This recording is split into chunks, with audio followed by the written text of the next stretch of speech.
Hello and good day.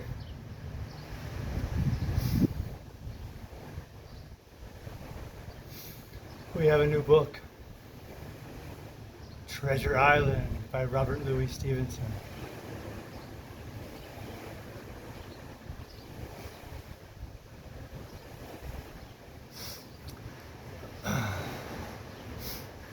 Part 1, The Old Buccaneer.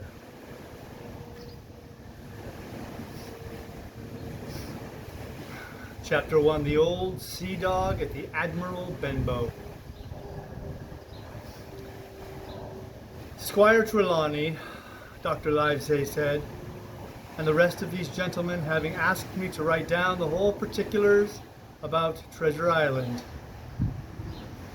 from the beginning to the end, keeping nothing back but the bearings of the island, and that only because there is still treasure not yet lifted. I take up my pen in the year of grace 17 blank blank, and go back to the time when my father kept the Admiral Benbow Inn, and the brown old seaman with the saber cut first took up his lodging under our roof.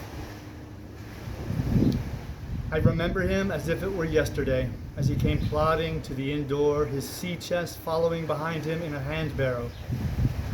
A tall, strong, heavy, nut-brown man, his tarry pigtail falling over the shoulders of his soiled blue coat.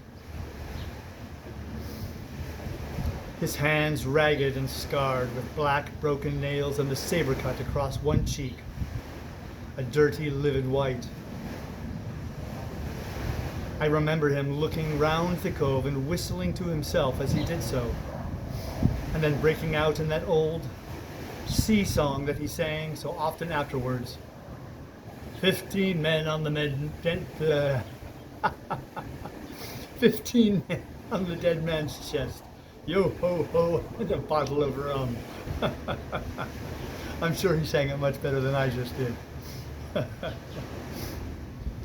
In the high old tottering voice that seemed to have been tuned and broken at the capstan bars. Then he rapped on the door with a bit of stick, like a handspike that he carried. And when my father appeared, called roughly for a glass of rum. This, when it was brought to him, he drank slowly, like a connoisseur, lingering on the taste and still looking about him at the cliffs and up at our signboard. "This is a handy cove," says he at length, "and a pleasant sitiated grog shop. Much company, mate?" My father told him no, very little company. The more was the pity. "Well then," said he, "this is the berth for me. Here, you matey," he cried to the man who trundled the barrow. "Bring up alongside and help up my chest. I'll stay here a bit," he continued. "I'm a plain man, rum and bacon and eggs is what I want, and that head up there for to watch ships off. What you mont call me?" "You mont call me captain." "Oh, I see what you're at there." And he threw down 3 or 4 gold pieces on the threshold. "You can tell me when I've worked through that," says he, looking as fierce as a commander. And indeed, bad as his clothes were, and coarsely as he spoke, he had none of the appearance of a man who sailed before the mast, but seemed like a mate or skipper, accustomed to be obeyed or to strike. The man who came with the barrow told us the mail had set him down the morning before at the Royal Garage, at the Royal George. That he had inquired what inns there were along the coast, and hearing ours well spoken of, I suppose, and described as lonely, had chosen it from the others for his place of residence. And that was all we could learn of our guest. He was a very silent man by custom. All day he hung round the cove or upon the cliffs with a brass telescope. All evening he sat in a corner of the parlor next the fire, and drank rum and water very strong. Mostly he would not speak when spoken to, only look up, sudden and fierce, and blow through his nose like a foghorn. And we and the people who came about our house soon learned to let him be. Every day when he came back from his stroll, he would ask if any seafaring men had gone by along the road. At first we thought it was the want of company of his own kind that made him ask this question. But at last we began to see he was desirous to avoid them. When a seaman put up at the Admiral Benbow, as now and then some did, making by the coast road for Bristol, he would look in at him through the curtained door before he entered the parlor. And he was always sure to be silent as a mouse when any such was present. For me, at least, there was no secret about the matter, for I was, in a way, a sharer in his alarms. He had taken me aside one day and promised me a silver fourpenny on the first of every month if I would only keep my weather eye open for a seafaring man with one leg, and let him know the moment he appeared. Often enough, when the first of the month came round and I applied to him for my wage, he would only blow through his nose at me and stare me down. But before the week was out, he was sure to think better of it, bring me my fourpenny piece, and repeat his orders to look out for the seafaring man with one leg. How that personage haunted my dreams, I need scarcely tell you. On stormy nights when the wind shook the four corners of the house and the surf roared along the cove and up the cliffs, I would see him in 1,000 forms, and with 1,000 diabolical expressions. Now the leg would be cut off at the knee, now at the hip. Now he was a monstrous kind of a creature who had never had but the one leg, and that in the middle of his body. To see him leap and run and pursue me over hedge and ditch was the worst of nightmares. And altogether I paid pretty dear for my monthly fourpenny piece, in the shape of these abominable fancies. But though I was so terrified by the idea of the seafaring man with one leg, I was far less afraid of the captain himself than anybody else who knew him. There were nights when he took a deal more rum and water than his head would carry, and then he would sometimes sit and sing his wicked old wild sea songs, minding nobody.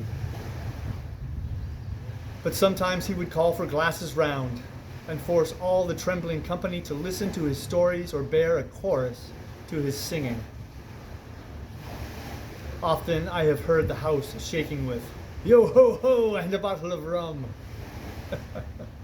All the neighbors joining in for dear life with the fear of death upon them, and each singing louder than the other to avoid the remark.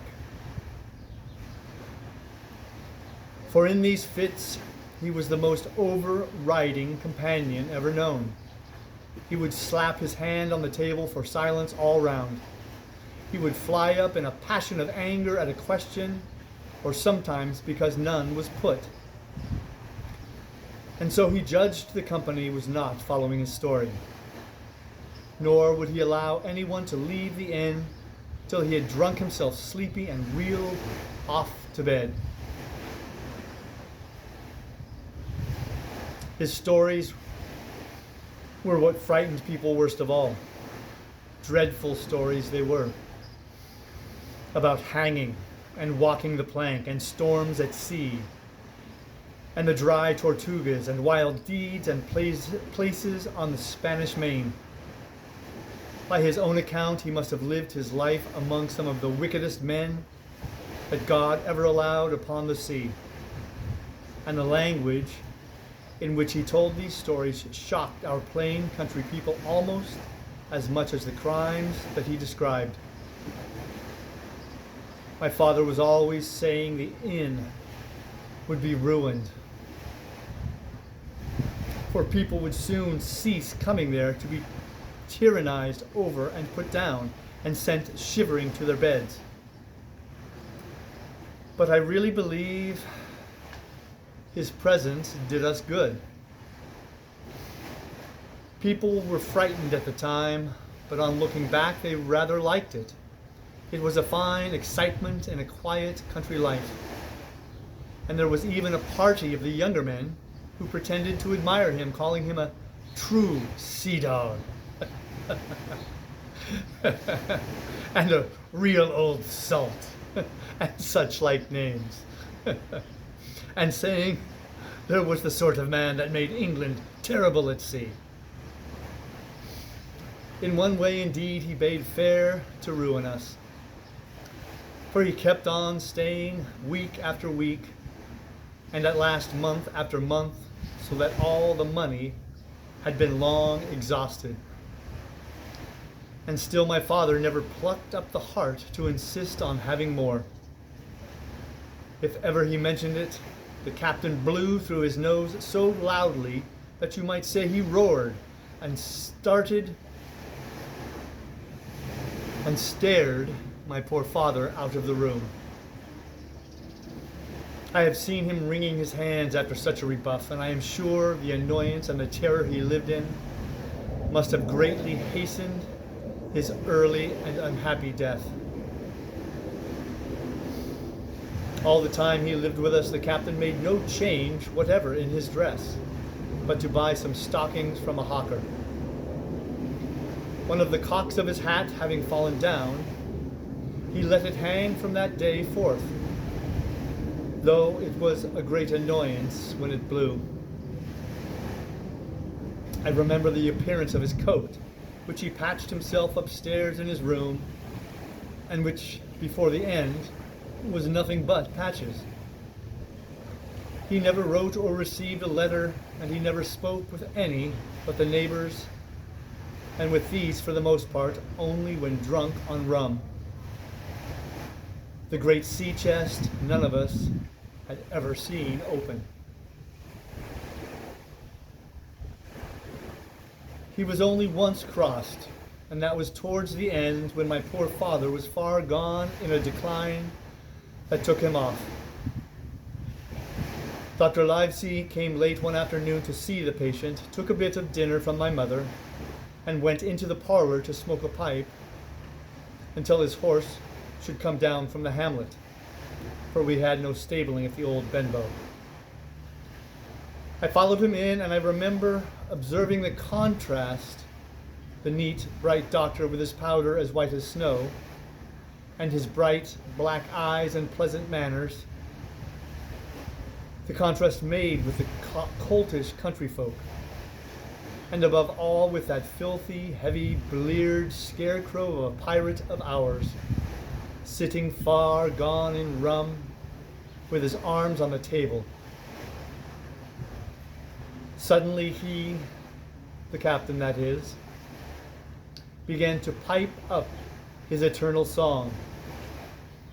15 men on the dead man's chest, yo ho ho, and a bottle of rum. Drink and the devil had done for the rest, yo ho ho, and a bottle of rum. At first I had supposed the dead man's chest to be that identical big box of his upstairs in the front room, and the thought had been mingled in my nightmares with that of the one-legged seafaring man. But by this time we had all long ceased to pay any particular notice up to the song. It was new that night to nobody but Dr. Livesey, and on him I observed it did not produce an agreeable effect, for he looked up for a moment quite angrily before he went on with his talk to old Taylor, the gardener, on a new cure for the rheumatics. In the meantime, the captain gradually brightened up at his own music, and at last flapped his hand upon the table before him in a way we all knew to mean silence. The voices stopped at once, all but Dr. Livesey's. He went on as before, speaking clear and kind and drawing briskly at his pipe between every word or two. The captain glared at him for a while, flapped his hand again, glared still harder, and at last broke out with a villainous low oath. "Silence there, between decks!" "Were you addressing me, sir?" says the doctor. And when the ruffian had told him, with another oath, that this was so, "I have only one thing to say to you, sir," replies the doctor, "that if you keep on drinking rum, the world will soon be quit of a very dirty scoundrel." The old fellow's fury was awful.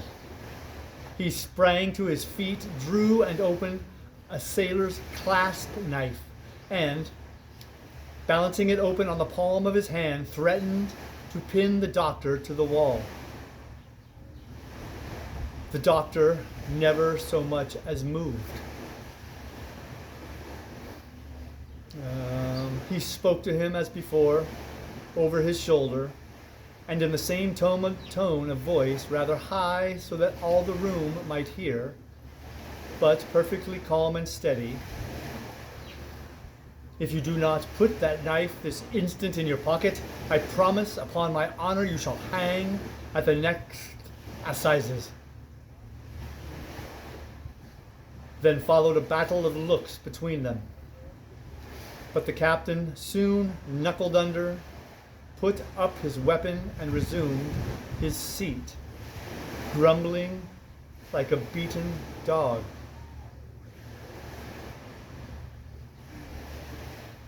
"And now, sir," continued the doctor, "since I now know there's such a fellow in my district, you may count I'll have an eye upon you night and day. I'm not a doctor only, I'm a magistrate, and if I catch a breath of complaint against you, if it's only for a piece of incivility like tonight's, I'll take effectual means to have you hunted down and routed out of this. Let that suffice." Soon after, Dr. Livesey's horse came to the door, and he rode away. But the captain held his peace that evening and for many evenings to come.